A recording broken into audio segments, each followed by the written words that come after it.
a segunda parte do capítulo 11. Não é o Sermão do Monte maravilhoso? Semana passada. Sim, a gente está no parágrafo que você marcou, decorridos alguns instantes, Jesus em companhia de André. Vou esperar um minutinho para todo mundo se localizar.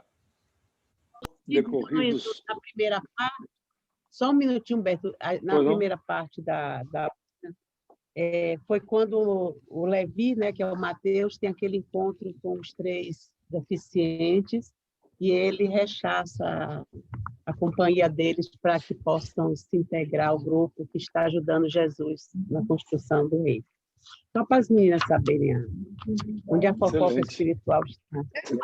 Foi mais na ignorância, né? Por falta de conhecimento. Ele fala, olha, o que vocês vão fazer aqui, né? Um era coxo. Um é coxo, né? Outro é meio perturbado. Mas aí que está, né?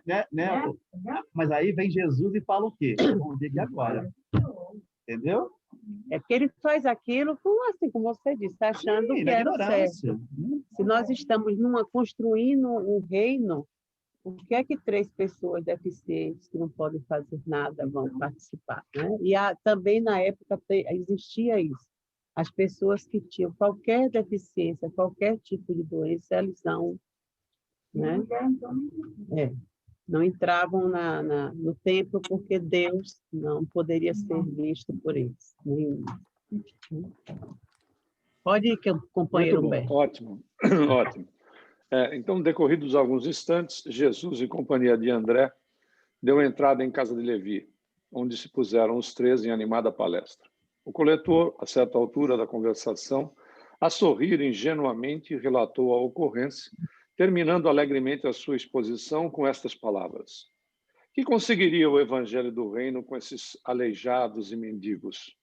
Mas, lembrando-se de súbito que os demais companheiros eram criaturas pobres e humildes, acrescentou: é justo, esperemos alguma coisa dos pescadores de Cafarnaum.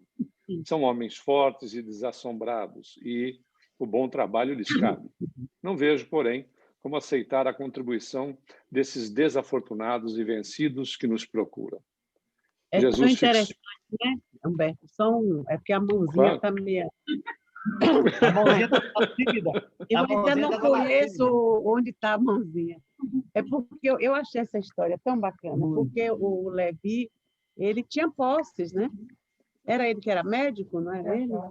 Então, ele era o que... Quer dizer, ele estava no meio dos pescadores, que eram pobres, humildes, e ele era o bambambam. Então, quando ele ia falar... Ele era o cobrador de impostos, né?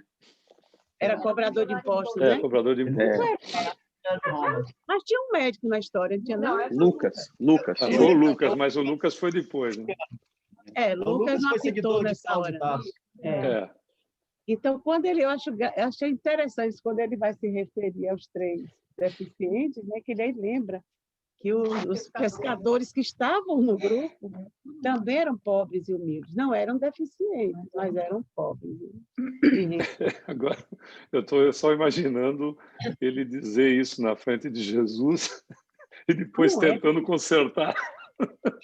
Não, veja bem, não foi bem isso que eu quis dizer, mas já disse. Enfim. E o mestre dizendo, não é para isso. Como é que eu vou aproveitar esse cara para falar? Mas é só Jesus mesmo para saber consertar a situação, né? Porque Jesus corrige ele, vai corrigir mais à frente aqui, mas fala de um jeito tão carinhoso com ele, porque sabe, olha, o cara está aprendendo, eu tenho que ensiná-lo da melhor maneira possível, ele está falando isso por ignorância, falta de conhecimento, então, assim, é só o mestre mesmo para corrigi-lo de uma maneira tão bonita.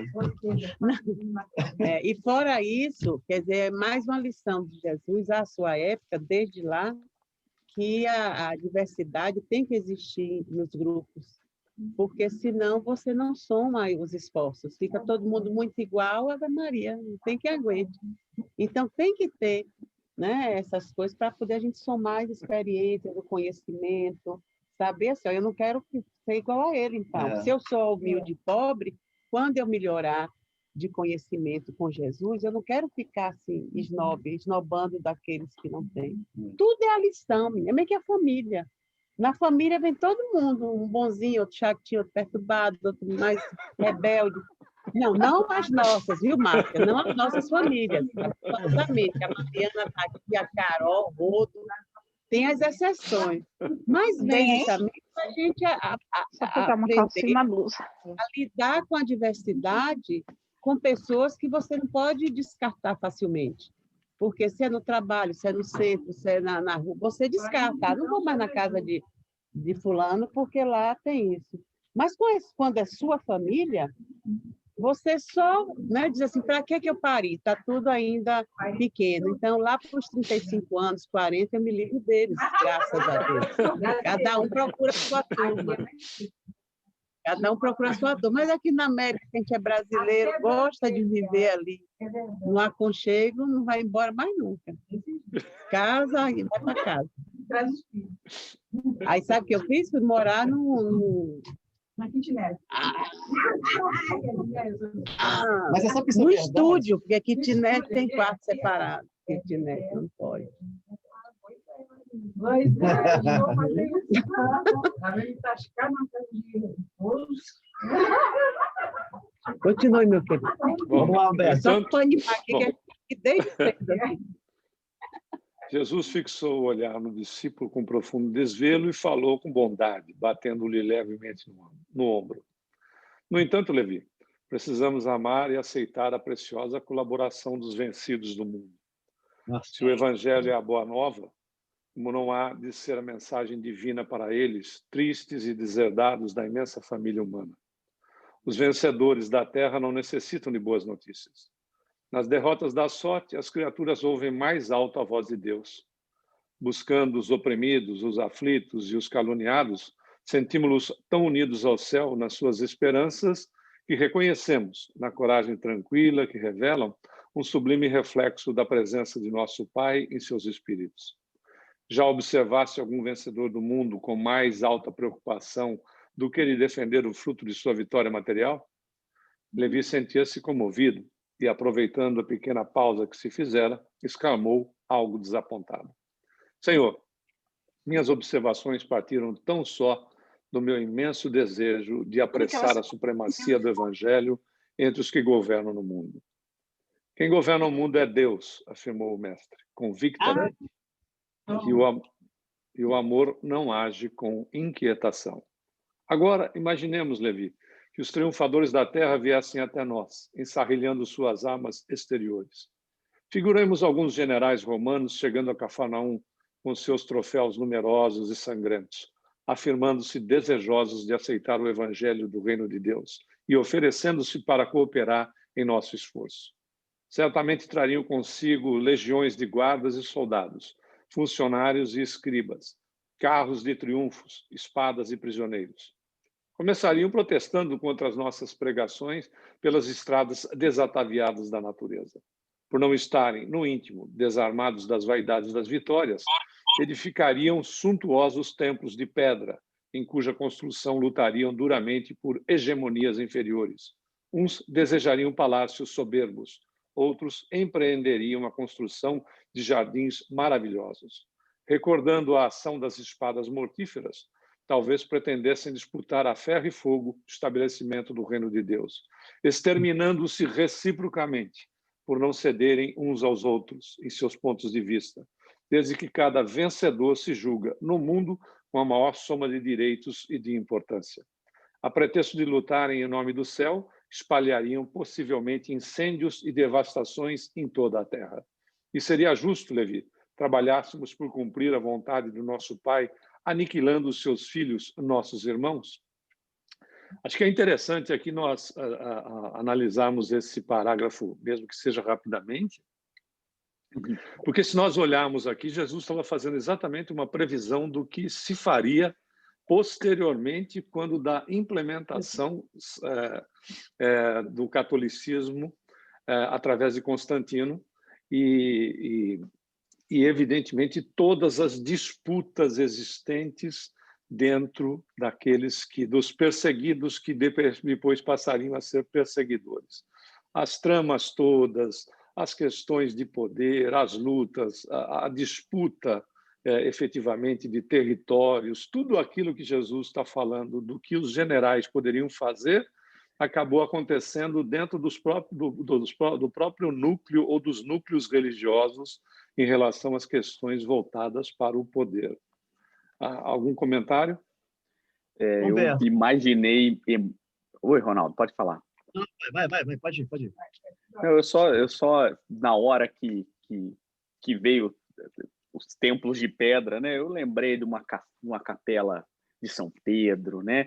Aquela maravilha da cidade cercada de Vaticano, né? Então você vê assim que é exatamente o que Jesus estava já dizendo o caminho, né? Que não se deveria seguir.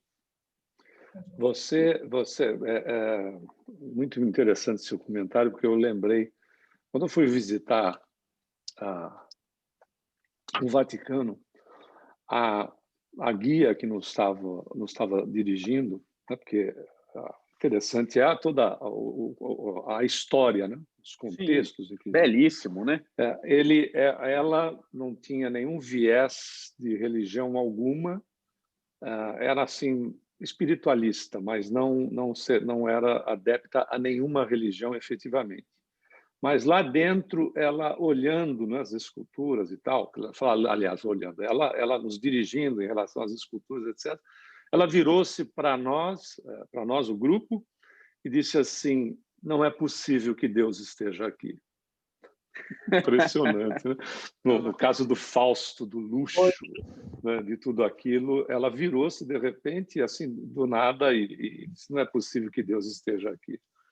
É impressionante, né? Porque no final das contas não é crítica, é a história que nós estamos analisando, né? Todos nós sabemos disso.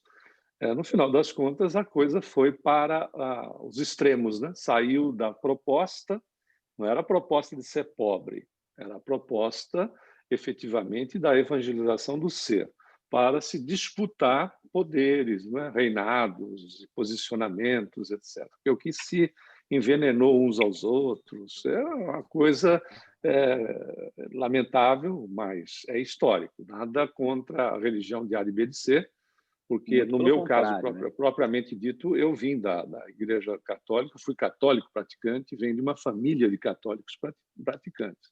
Então, não é crítica à questão da religião, mas sim a parte histórica que está aí para todos nós. E hoje é uma tentativa de resgate da religião, né? Assim, tanto não é uma crítica que hoje a própria Igreja Católica está... Hoje não, já há algum tempo, ela tenta resgatar essa essencialidade de Cristo, né? A Estela. Ronaldo, perdão. O Ronaldo. Não, é só um comentário rápido. Quando o Humberto falou desses extremos, as cruzadas, elas me colocam essa figuração totalmente completa, né? Jesus apresenta essas palavras aqui da Boa Nova, que é para todos, né? E você vê Levi fazendo uma ideia diferente, de repente cai em si, e as pessoas, quando aceitam esse cristianismo, levam a um extremo totalmente diferente, ou seja, ou é o cristianismo ou é nada. Ou é o cristianismo ou nós vamos aniquilar todos aqueles que vão de contra nós. Então, são os extremos, né? Ou seja, essa presença material de querer impor essas ideias às outras pessoas, ela ainda é, né, nos dias atuais, muito reinante, né? Ou você pensa como eu, ou você está fora do contexto. Estela. Não, é o Tom. Eu estou usando o telefone dela, de Itacaminho. Não, o Ronaldo acabou de comentar, é uma coisa, realmente é isso.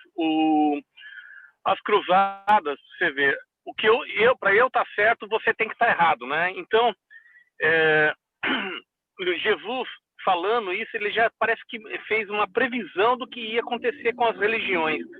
Talvez essa formação de religiões já incomodava Jesus. Porque você ter essa divisão, quando tem uma divisão, dividir para separar. Dividir, você enfraquece e você põe a sua ideia, né? Então, é essa a ideia que você quer para acabar com uma religiosidade, né? Então, você enfraquece ela para depois você colocar a tua. Nessa visão, desculpa, gente, que eu estou dirigindo aqui. as cruzadas, né, você vê em um dia, uma invasão em Jerusalém, o cristianismo matou 40 mil judeus, 40 mil muçulmanos. E hoje a gente tem o reverso. Hoje esse ódio de cristão contra muçulmano é muito grande, né? E um contra o outro. Você vê, o negócio já vem de longe, né, gente? E isso não vai acabar enquanto um não aceitar o outro. É basicamente isso. Ô, Tom, isso é uma coisa tão interessante, porque eu sempre pensei a esse respeito, né? Lá na época das cruzadas, em todas essas guerras santas, né? Nós invadimos, nós estupramos, nós roubamos, nós escravizamos, né? E muitas dessas pessoas vão desencarnar como?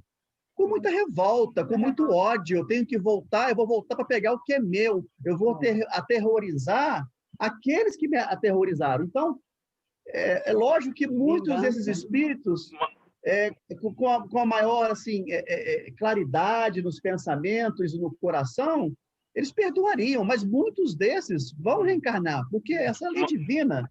E como é que eles vão reencarnar? Com muito ódio. Então, nós vemos a resultante dessas atrocidades nos dias atuais. Esses terrorismos que nós vemos, as pessoas que nós acusamos como terroristas, quem que é o terrorista aqui? Eles que voltaram com a revolta ou fomos nós que aterrorizamos eles no passado?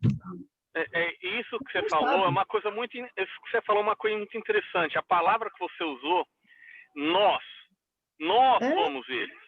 Né? A gente não se dá consciência que nós, que a gente não lembra, mas nós somos esses. E a gente tem que aprender a apaziguar nosso ânimo, em querer impor a nossa opinião e aceitar a opinião de todos, né, gente? Esse que é o mais difícil. Eu sempre falo, para você estar certo, eu não preciso estar errado, né? É isso que é o negócio. Absolutamente.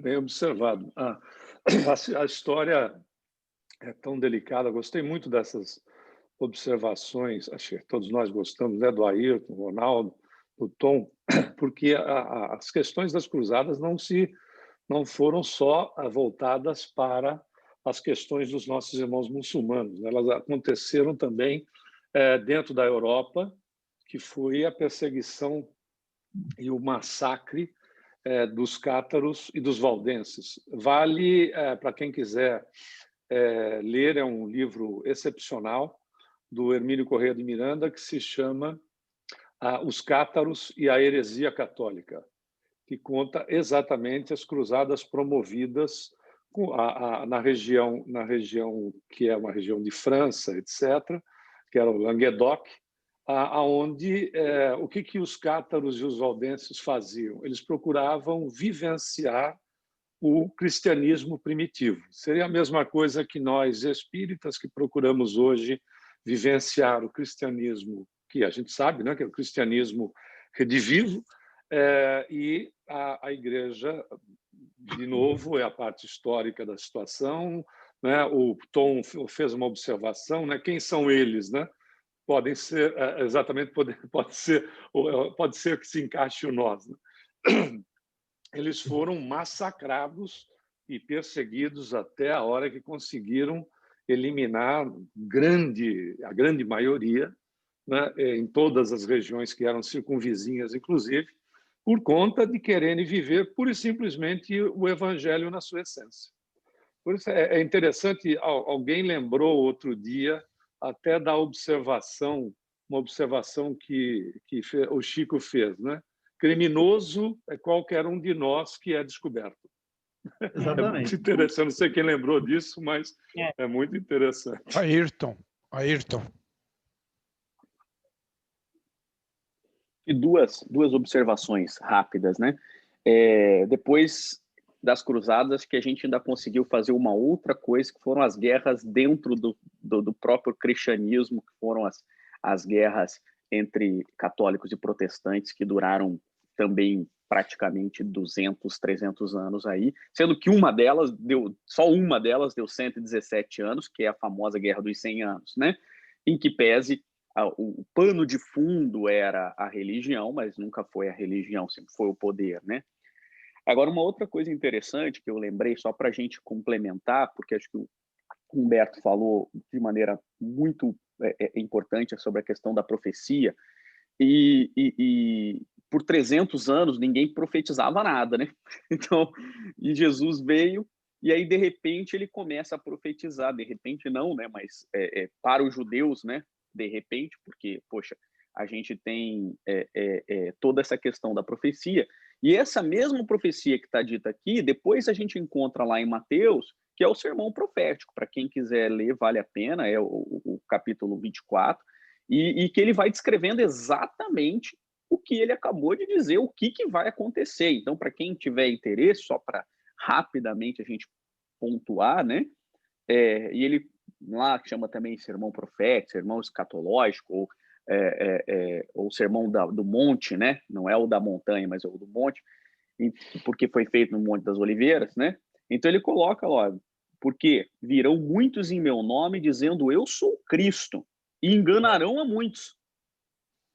E certamente ouvirdes falar de guerras e rumores de guerra, vede, não vos assusteis, porque é necessário assim acontecer, mas ainda não é o fim. Porquanto se levantará nação contra nação, reino contra reino, e haverá fomes e terremotos em vários lugares. Porém, tudo isso é o princípio das dores. E aí ele vai começando a falar sobre toda essa... Então, na mesma toada do que ele fala para Mateus, e provavelmente Mateus, lembrando disso, também escreve de maneira interessantíssima essa parte no seu evangelho, né? Que acho que dedica, que é o 5º sermão de Mateus, dedica praticamente a essa parte, né? Então é algo muito interessante, porque Jesus veio profetizar tudo isso que aconteceu. E, infelizmente, era para não acontecer, mas aconteceu, né? A proposta da evolução de amor ou pela dor. Né? É tudo uma proposta.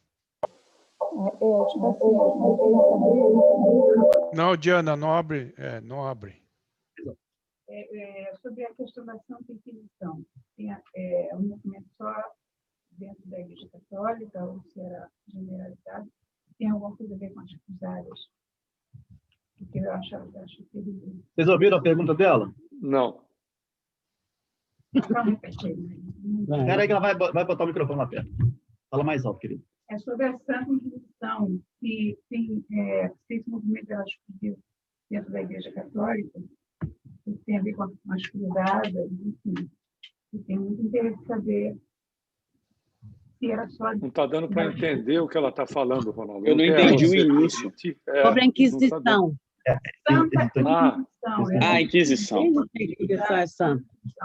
Ela tem a ver com o movimento das cruzadas, ou era algo isolado da Igreja Católica? Enfim. Não, funcionava ao mesmo tempo, por exemplo, na questão não nas cruzadas no Oriente Médio, mas, por exemplo, na cruzada no Languedoc, que até já dei a referência aí, muita gente já deve ter lido essa obra do Hermínio Miranda, entre outros historiadores. Não estou falando de Hermínio Miranda, mas você encontra outros livros que não são espíritas e que também não são católicos, que tratam dos eventos relativos aos valdenses e aos cátaros. Eles adotaram, na Europa, a questão da cruzada, para, inclusive, exterminar essas pessoas, e também, no processo de perseguição, adotaram as questões da Inquisição, para eliminar, porque aí os focos eram menores, então eles pegavam aqueles que haviam sobrado praticamente, então utilizaram também da metodologia da Inquisição. É importante aquilo que o Tom, todos falaram, mas que o Tom também lembrou, né? Eu me lembrei agora de uma frase que é de Voltaire. Ele diz assim: eu não concordo com nenhuma palavra que você me diz, mas vou defender até a morte o direito da tua opinião. Então, é tão interessante isso, né? Porque você não precisa concordar comigo, mas você tem o direito de expressar a sua opinião. Acho isso de profunda importância. Quando a gente não faz isso, a gente faz a divisão E aí surgem as perseguições e os absurdos todos que a gente fica vendo, não só em relação religiosa, né, na questão religiosa, mas na vida de uma maneira geral. Mas é interessante, né, a gente ver que uma mensagem tão pura e simples e necessária que Jesus deixou para nós, né, conseguirmos seguir um pouco o caminho equilibrado, tem toda essa trajetória de dor, de matança, de discriminação, de luta, né? Como nós éramos selvagens, pássaros, né? Mas a mensagem não morreu, porque podiam ter jogado fora, assim como crucificou, né? O Cristo podia também. Que evangelho é esse? Que palavras são essas? Por que isso vai existir? Né? Mas você vê que é uma coisa tão divina que não tem jeito. Não tem jeito. Passa-se Mataram tempo. o homem, mas não mataram a ideia, né, Marisa? Minha amada esposa quer falar. Minha amada. Todo mundo calado. A amada falar. Quando a amada esposa quer falar, ele aí interrompe todo mundo. Já viu? É claro, senão depois eu apanho. Vai, amada amiga. Só essa análise toda que a gente fez, eu achei super interessante que a Ayrton falou sobre o sermão profético, que não era para acontecer, né? Tanto é que ele explicou antes para a gente. Para mim, esse é o cálice. Verdade. Afasta de mim esse cálice, isso mesmo. É verdade. E Diana, é outro pontuando um pouco mais sobre essa questão da Inquisição, a Igreja ela conseguiu ela montar uma estrutura de Estado onde você vê o poder executivo na figura do Papa, né, absolutista, reinando. Você tem o braço armado, que é o exército papal, e obviamente que ele utilizava também da estrutura de outros, mas ele tem aí o poder judiciário, um judiciário que era um judiciário, eu que estudei direito canônico, né, porque eu estudei na Pontifícia Universidade Católica do Estado do Paraná, então a gente tinha essa cadeira lá, e aí você tinha o direito canônico, você tinha toda a estrutura de punição de acordo com o que eles estabeleciam, né? Porque era uma figura de Estado. E isso veio, esse Estado tão forte, que a gente não tem... Às vezes a gente perde essa noção, mas ela começa... Claro que ele vem diminuindo o poder com o passar dos anos, mas essa separação, de fato, dessa igreja enquanto figura de Estado para a cidade do Vaticano, ela acontece dia 11 de fevereiro, não é porque eu sou um dicionário, não, é porque 11 de fevereiro é meu aniversário, então eu sei. Então é dia 11 de fevereiro de 1929, que foi a assinatura do Tratado de Latrão, aonde você então centraliza todo o poder do Estado que o Vaticano tinha, né, que a Santa Sé tinha, para aquela região apenas e tão somente da cidade do Vaticano, o Estado da Santa Sé, né?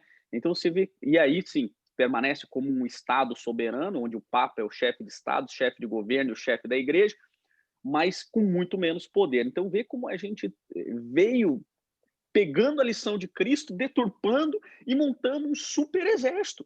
Não, uma superestrutura de Estado completamente diferente da proposta de Cristo, porque o reino de Cristo não era esse. Marisa. Não, levantei a mão agora. Não, só né, pegando o gancho aí com Lina, realmente, né, quando Jesus grita lá, afasta de mim esse cálice, ele está falando isso para Deus, né? Porque vem toda essa lixaria aí no caminho. Mas Deus, como faz tudo no tempo dele, e não do da gente, não seria diferente para o Cristo, também olha nós aqui. Olha onde chegou a coisa, né? Está melhorando cada vez mais. Mas Jesus, já na sua evolução, naquele tempo, já sabia que a coisa ia doer, né? E aí, como todo filho, né, que é amado pelo pai, pede. Joga lá o barro na parede para ver se cola. Mas já está, né? Graças a Deus. Hoje eu sinto isso muito forte pela diferença de quando nós chegamos aqui há quase 30 anos atrás e hoje, que nos finais de semana os católicos, não eram os evangélicos apenas, os católicos também se reuniam para chamar seu grupo, né, de adeptos e fazer seminários que começavam de manhã até de tardinha para poder o povo não ter tempo de jeito nenhum se desvirtuar, falando mal do espiritismo. Você pegava as apostilas naquele tempo no mimeógrafo, mas as coisas parecia uma guerra, parecia uma coisa brutal, porque as palavras eram de cunho mesmo baixo, entendeu? Eu digo, mas que coisa! E hoje você vê, né? Você abre o centro, é católico, é evangélico, é todo mundo, o bandista, não tem por que não se reunirem, né? É muito bom. Pistola ou Tom? Tom, de novo. Não, complementando o negócio da Inquisição que o Ayrton falou, o Ayrton não acabou, eu sei que você sabe, mas acabou esquecendo, que a Inquisição teve o lado financeiro também. Então, se você tinha propriedades, né, além de tudo, as cruzadas montaram, onde começou os primeiros bancos. Hoje que a gente conhece como banco começou através das cruzadas, onde tinha um lugar seguro, você podia pegar seu dinheiro lá, fazia transferência e tudo mais. Mas se você tinha muito dinheiro e posses e terras, eu considerava você como um herege e a igreja tomava as posses da pessoa também, né? Ela praticamente roubava as posses das pessoas, do indivíduo, falando que ele era um herege, que ele era endemoniado, aquelas coisas todas que a gente, né? Tem até alguns livros espíritas que falam disso. Eu não me lembro agora o nome, mas tem alguns livros que falam. É interessante, né? E a gente segue nessa linha muito longe. Uma coisa que eu lembrei que a gente estava falando, Humberto, teve uma época hoje que nós perseguimos as pessoas até hoje, os cóptas. Os cóptas são os que têm a Bíblia mais intacta possível. Hoje eles estão em torno de 16 mil pessoas. Eles foram escondidos no Egito, é um grupo muito pequeno. Eles foram perseguidos pelos muçulmanos, pelos cristãos ortodoxos.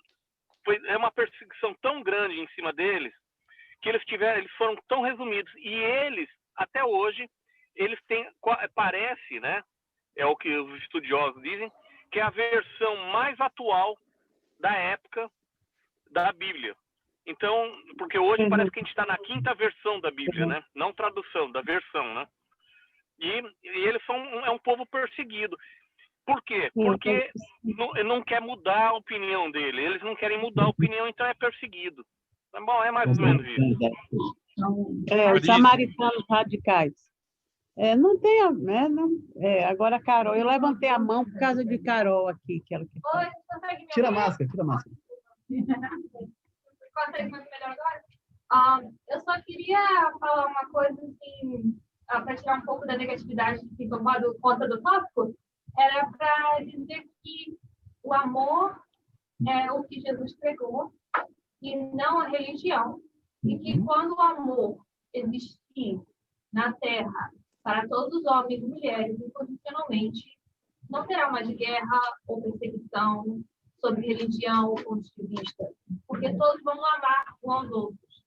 E é o amor que vai parar com isso. Não que a gente é espírita, não é espírita, se a gente pensa igual, não pensa igual, porque se a gente for pensar em outros planetas, eles não têm nem religião igual a nossa. E isso não importa, porque para Deus, todos nós somos iguais. Para Deus, não importa como a gente percebe Ele, vê nele, pensa nele, pontua sobre Ele, qual religião a gente tem, se a gente tem religião ou não, se a gente acredita nele ou não, porque Deus acredita na gente, não importa o quê. E não importa qual é o mundo que a gente vive, ou ou a religião que a gente vive, ou se a gente não tem religião, ou o modo de pregar, ou não, o importante é que a gente tenha amor no coração. Porque nem o Evangelho diz, fora da caridade não há salvação. É muito bacana isso, eu acho também. Até rimou. Mas agora, uma coisa importante que a gente tem que lembrar é que vai existir, né? Tem que existir esses setores religiosos para poder dar ordem à manada, porque Jesus disse, eu não vim para os sãos, eu vim para os doentes. Por isso que na leitura o Mateus já queria separar. Ah, não, eu quero só os meus iguais. Os outros eu jogo fora. Mas Jesus veio para alguns, veio para o planeta, para a humanidade. Então, a gente tem que ter essa paciência e esse olhar respeitoso por aqueles que não alcançaram, como a gente está discutindo sobre a história que já passou, éramos nós, lá, brabos e querendo destruir tudo, né? Agora somos nós aqui.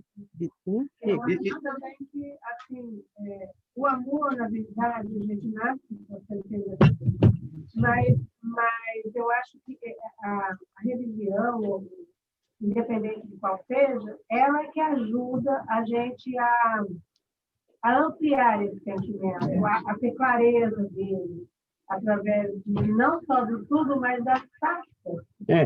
Porque a gente vê assim, em famílias que não têm conhecimento, assim, é bem zero, né? Existe aquele amor? Existe, mas ele não expande, né? Fica na ignorância. Fica ainda restrito. Eu acho que então, esses grupos das igrejas, centros, seja onde for, ele ajuda muito a expandir o amor. Porque uma interpretação que Joana de Ângeles dá ao mandamento maior de Jesus, amar ao próximo como a si mesmo, é amar ao próximo. O próximo. Ele bateu, ele caiu. Entendeu? Gente, tem alguém com o microfone ligado aí. E alguém caiu. Entendeu? E alguém caiu. É você amar o mundo, não é amar. Mas aí a gente começa primeiro a família, a nós mesmos, aí a gente expande um pouquinho para alguns membros da família, que a gente não ama a todos, e nem ama, né, como a gente se ama, com aquele amor egoísta, eu quero tudo para mim, ainda não é eu quero tudo para nós. Então, essa é uma estrada, né? Ainda mais que Deus fez o quê? Nos deu a eternidade para poder acertar, aprender. Vai, Humberto, agora, que ele levantou. Só voltando. Eu só não sei por que o Ricardo não falou amado Humberto. Porque senão todo mundo vai saber que senão todo mundo vai ficar na dúvida minha direção sexual. Olha, a amada linda tá aí, viu? Não digo nada. Eu, se levantar a mão, vou querer que chame o amado Ayrton. Voltando no ponto do Tom, achei interessante a observação, o processo financeiro que acontecia, e o alcaguete, conhecido como dedo duro, que levava esse tipo de informação para os inquisidores, recebia um percentual. Então, havia interesse financeiro de ambas as partes. Então, se eu denunciasse alguém, eu recebia um percentual daquilo que era expoliado do acusado. E o acusado era interessante, ele era acusado e não sabia por quem e não tinha direito de defesa, o que era mais absurdo. Isso foi tão grave que, só para citar um dos países, que foi terrível também, né? Em outros também aconteceu, mas um deles assim que se destacou muito pelo processo inquisitorial foi a Espanha, onde os príncipes católicos estavam falidos e a Inquisição era uma alternativa deles botarem dinheiro para dentro. O Hitler também fez isso em relação aos nossos irmãos judeus, né? Para a capitalização da máquina de guerra alemã. Os príncipes espanhóis fizeram isso com a Inquisição. E o que é interessante é que a situação era tão complicada que você teve uma influência no inconsciente coletivo do povo, onde os nossos irmãos espanhóis eram classificados assim, ele é espanhol, ele é desconfiado. O fato é que não era desconfiado por alguma razão, por uma razão inexistente, absolutamente. Era um tal de todo mundo, dedurar todo mundo por interesse de natureza financeira, que você começa a criar no inconsciente coletivo o receio de se abrir, os cuidados que se tem que tomar, etc. Claro, você cria uma desconfiança com o seu filho, com a sua vizinha, com a sua mãe, com o seu pai, tanto é que Jesus faz essa previsão, né?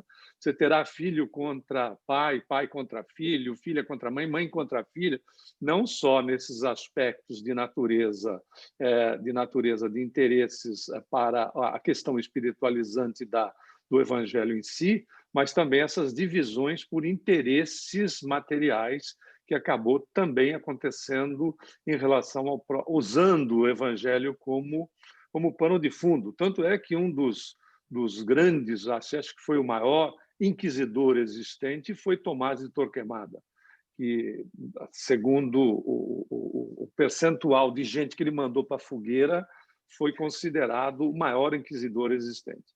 Aproveitando também os comentários que foram feitos depois com a Marisa e outras pessoas aí no centro, achei muito interessante quando se falou a respeito da questão do amor, né? Emmanuel tem uma frase, através da psicografia do Chico, que ela fecha muito isso em relação às questões de religião, etc. Porque ele vai dizer, antes de você ter toda a fé do mundo, seja bom primeiro. Significando que o importante é que nós possamos exercitar o amor. E tudo mais vai sendo complementado. Né? Tom, outra... Estela, agora é Estela. Não, eu fiquei pensando nessa parte aqui, onde ele fala sobre... Jesus está falando dessa questão de quando a parte financeira, né, os poderosos do mundo não tem tanto contato quanto tem as pessoas. Parece que quanto mais a gente está assim, necessitado de cura física, espiritual ou condições financeiras, as dificuldades nos levam a nos aproximarmos mais da divindade. De uma certa forma, a busca da oração, essa conexão, né? E quando você está numa situação financeira ou numa situação de poder, essa ligação talvez não seja tão forte quanto na necessidade que a situação encarnatória ofereça. E eu fiquei pensando, realmente, né, você nasce com uma dificuldade, você nasce com algum problema, sempre a gente está pensando nisso, mas por que eu nasci assim? O que me fez assim? Deus esqueceu de mim? Ou Deus me fez assim? Tá sempre correlacionando. Mas na parte, quando você está... Pessoas que vêm, né, financeiramente, ou no poder político, ou poder militar, sempre vem da família, né? Nunca vem de Deus. Então, sempre assim, não, mas eu sou rico porque meu pai, os meus antepassados, eu venho de uma linha nobre. Então, é interessante como a necessidade nos aproxima muito dessa busca de melhora, o significado da vida. Enquanto você está muito mais preocupado com a sua posição aqui na Terra, quanto mais você está em exposição aqui, a tendência é que você se ache muito autossuficiente, que não tem nada lá que te sustente do outro lado. Então, eu acredito que essa busca também que Jesus determina aqui, o quanto que isso a gente percebe no nosso dia a dia, quando a gente está melhorzinho, essa conexão com Deus, muitas vezes a gente esquece. Quando aperta o calo, a gente vai para Ele, né? E fala assim, puxa vida, me ajuda aqui. Eu vou aproveitar aqui, não vou levantar a mão, porque a mão já está levantada, mas só trocou o sexo.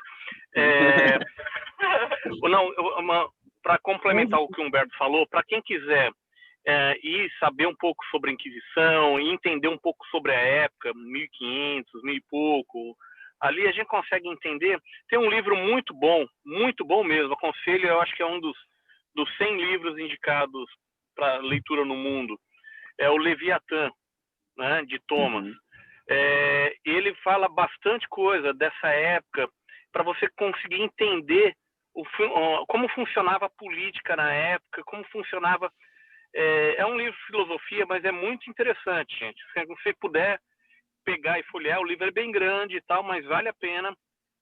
Vai te abrir a cabeça muito. Ele é de 1500 e pouco. É bem, bem legal o Leviatã. Tá bom? É isso aí. Obrigado. Eu só para ir na mesma toada aí do Tom, um grande exemplo que a gente tem sobre essa questão do uso da igreja como meio de usurpação de poder e de dinheiro, só para ilustrar, né, foi o que aconteceu com os Cavaleiros Templários, que foram os caras que tomaram Jerusalém, né, mas depois eles ganharam tanto poder e tanto dinheiro, principalmente, né, porque eles viraram um banco, basicamente, inventando os títulos de crédito e as próprias instituições financeiras, e esse poder ficou tão forte, né, em relação ao rei, aos reis e os reinados, que gerou exatamente a perseguição a eles, né, depois, em 1307, dia 13, eu estou bom de data hoje, né, 13 de outubro, que foi a perseguição, graças ao rei Felipe o Belo, junto com o Papa Clemente V,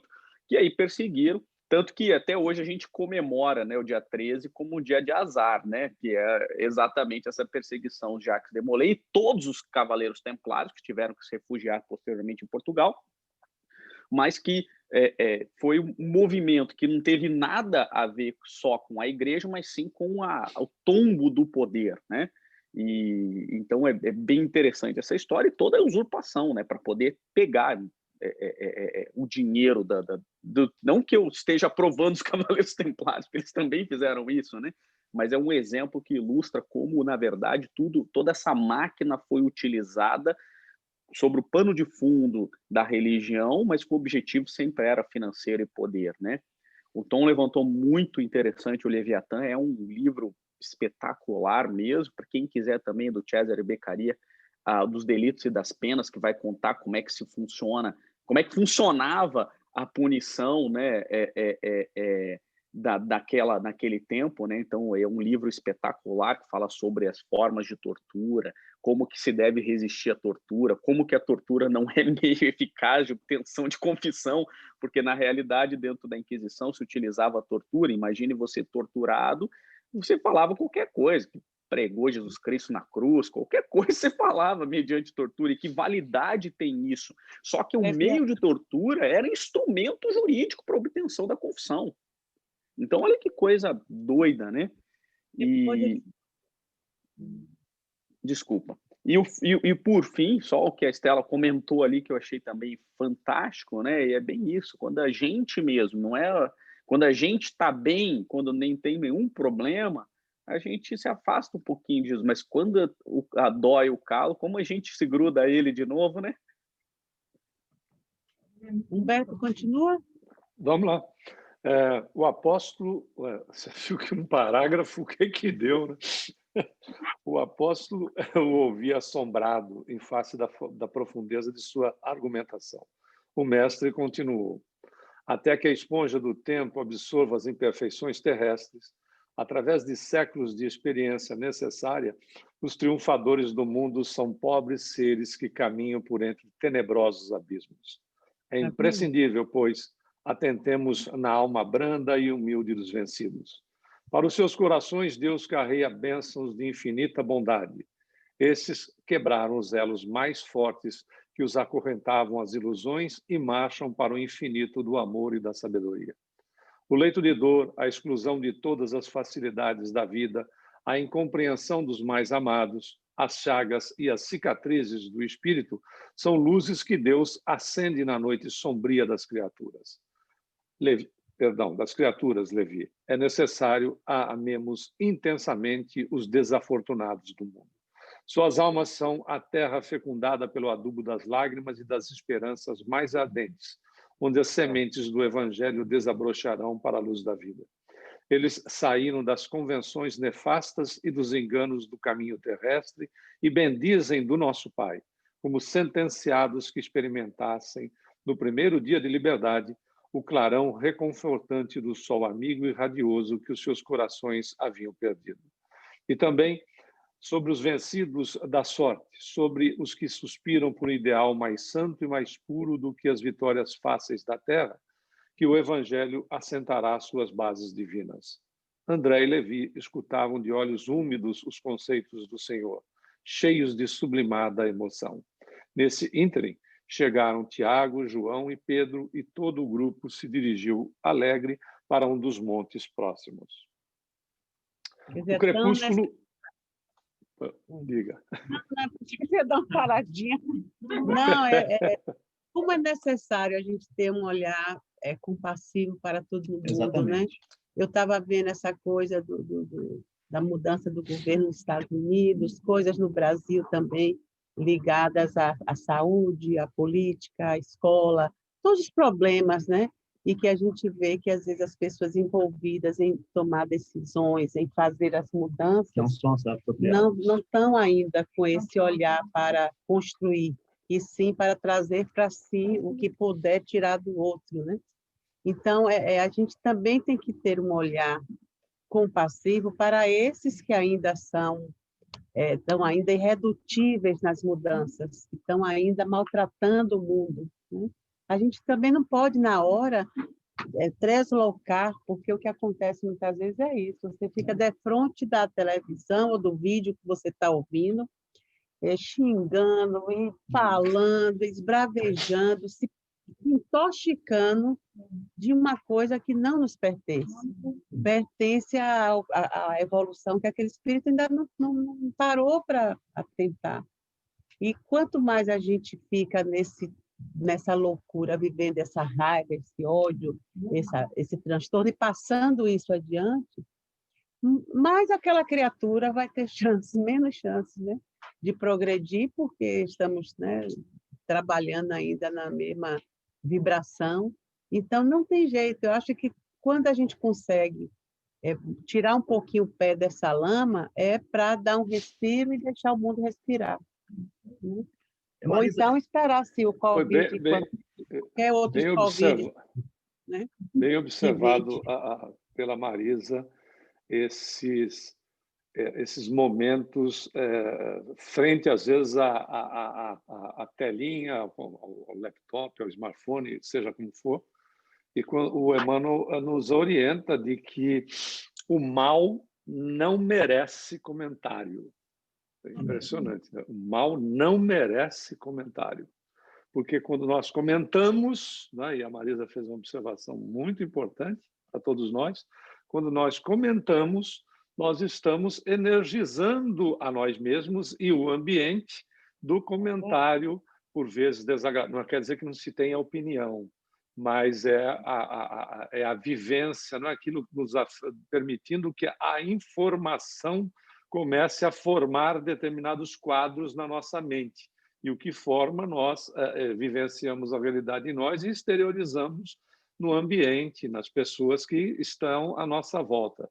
Por isso, o ensinamento de Jesus, né? O vigiar e orar. Mas a gente tem que lembrar que tudo isso são momentos transitórios, né?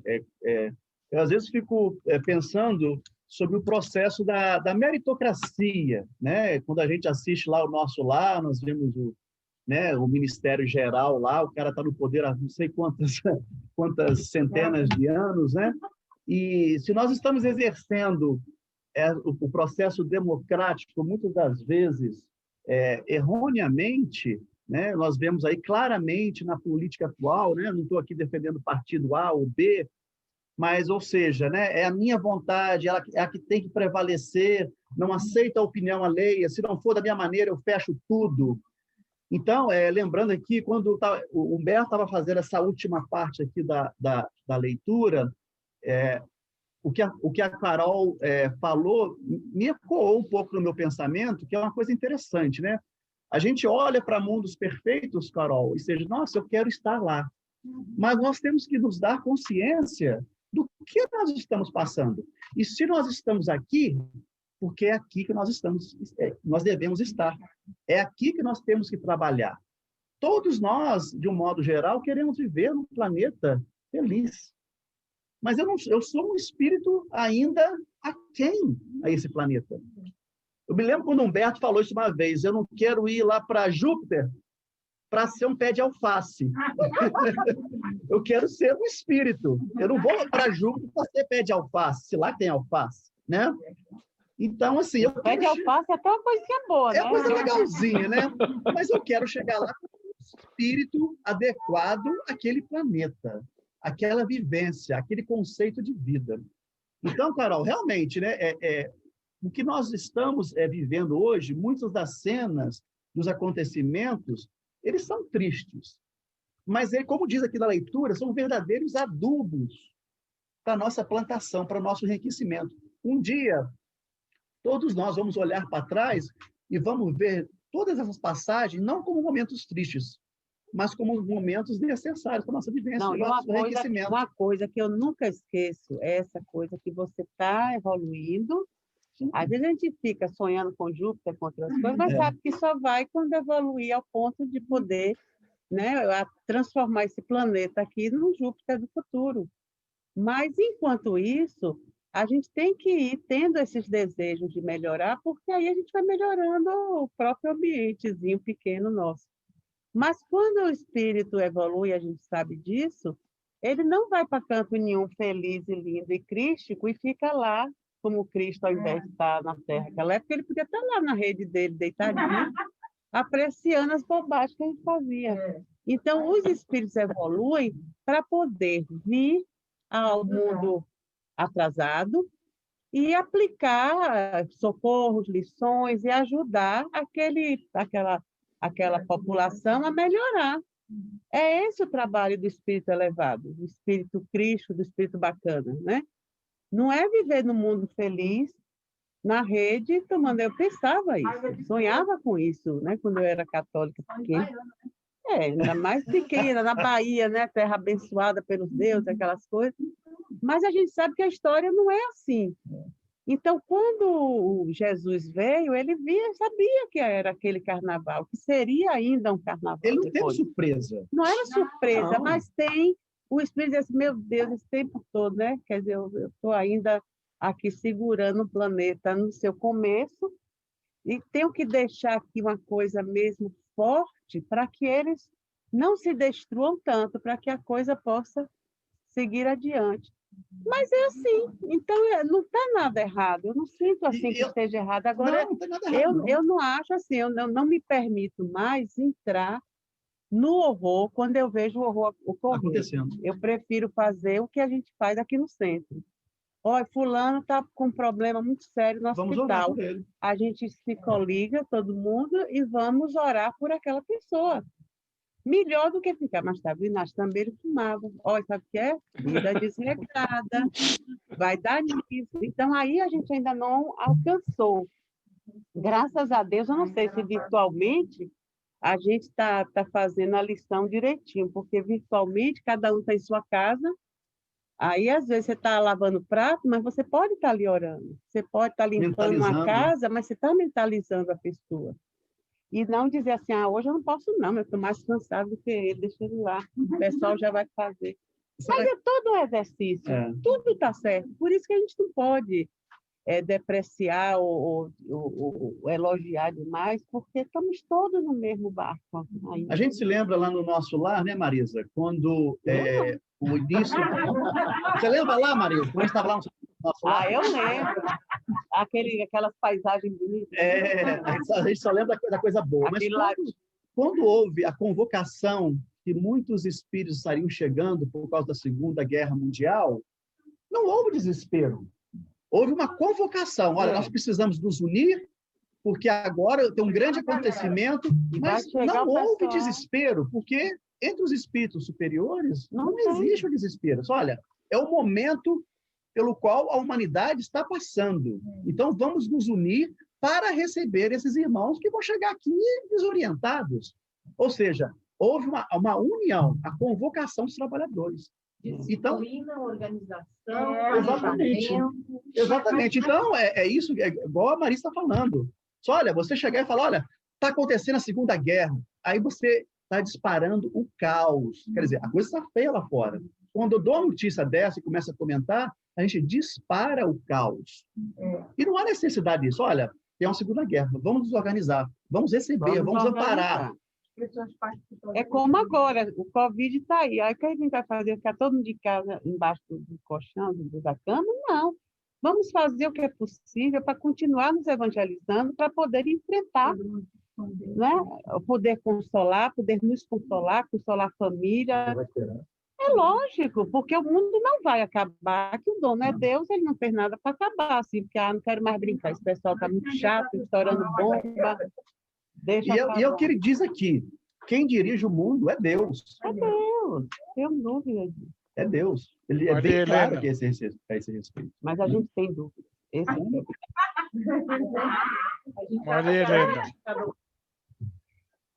Maria Helena, Oi. Não, gente, é que assim, como que as coisas vão acontecendo na mente da gente, né? Aí com a sua fala, Mar, foi me vindo assim aquele questionamento, como que a gente a cada dia vai se tornando mais responsável pela evolução mesmo assim da comunicação, dos meios de comunicação. Que aí fui refletindo assim, pensando assim, né, de 2000 anos para cá, de Jesus para cá, como que era a escrita, como que era a comunicação, como que a coisa ia sendo transmitida. Então, tipo assim, eles quando estavam vivendo aquele momento lá, e mesmo bem depois, nas guerras, nas encrencas, eles não tinham conhecimento, as escritas, as falas, as palestras, eles não tinham nada disso, estava todo mundo ainda naquele turbilhão louco, e que a matéria era realmente o poder, a coisa era o que era.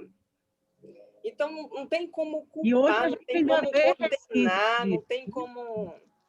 Oi? Hoje a gente ainda vê esses resquícios, né? Estourando aqui. A gente vê ainda, não acabou tudo. Não tem esse crescimento igualitário que vai todo mundo bonitinho, não, em rebanho. Não tem, não. Não tem como. E como a gente ainda, com todo esse acesso, com toda... né? Eu falo, a gente, assim, não de agora, mas quando foi vindo a escrita, quando a coisa foi se abrindo, quando a própria igreja parou de rezar em latim, rezar de costa, e foi se abrindo, quando o povo foi tendo acesso às escrituras, né? A Bíblia, então... E como que a coisa vem mesmo caminhando assim, uma marcha muito lenta. E graças a Deus, Jesus não desiste da gente. Aí foi me vendo assim, falei, meu Deus, com toda essa situação que o mundo vem vivendo e com toda essa... Aí eu fiquei imaginando assim, acho que Jesus, se tiver um meio-fio lá para sentar, ele deve sentar, baixar a cabeça, meu Deus. Meu Deus. Pessoal, desculpe interromper, mas já são 11h20. Vamos acabar, e é isso mesmo. Então, está tudo certo, né? Está tudo direitinho. A gente está indo bonitinho e chegaremos lá. A gente parou nós paramos no parágrafo, o crepúsculo.